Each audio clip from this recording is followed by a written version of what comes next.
4 দিনের শুভেচ্ছা সফরে চট্টগ্রাম বন্দরে পৌঁছেছে রাশিয়ার নৌবাহিনীর 3টি যুদ্ধজাহাজ। এই মুহূর্তে সেখানে আছেন সহকর্মী ফেরদৌস লিপি। সরাসরি যাচ্ছে তার কাছে।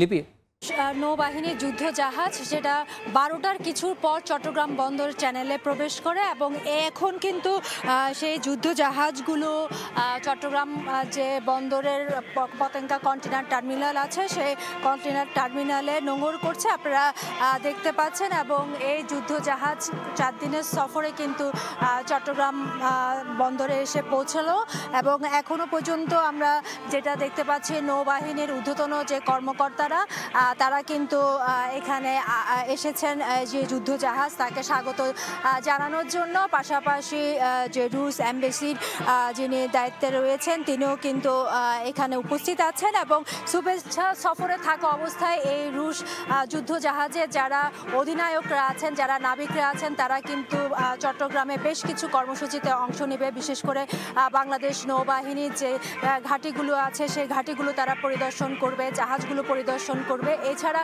চট্টগ্রাম বন্দরের চেয়ারম্যান এবং চট্টগ্রাম নৌ অঞ্চলের যিনি কমান্ডার রয়েছেন তার সাথে সৌজন্য সাক্ষাৎ করবে। এর বাইরেও নৌবাহিনীর যেই ঐতিহ্য এবং ঐতিহাসিক স্থানগুলো আছে সেই স্থানগুলো কিন্তু তারা পরিদর্শন করার কথা রয়েছে। আপনারা জানেন যে রাশিয়া কিন্তু বাংলাদেশের স্বাধীনতা সংগ্রাম থেকে শুরু করে যে সেই বন্ধুত্বপূর্ণ সম্পর্কে যে ধারাবাহিকতা, সেই ধারাবাহিকতায় কিন্তু আজকের এই যে শুভেচ্ছা সফর সেটাতে একটা উল্লেখযোগ্য ভূমিকা রাখবে বলে আশা করছেন সংশ্লিষ্টরা।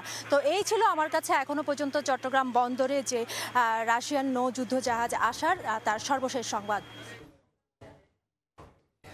চট্টগ্রাম বন্দরে রাশিয়ান যুদ্ধজাহাজের খবরাখবর জানাতে সেখান থেকে যুক্ত ছিলেন সহকর্মী ফেরদৌস লিপি।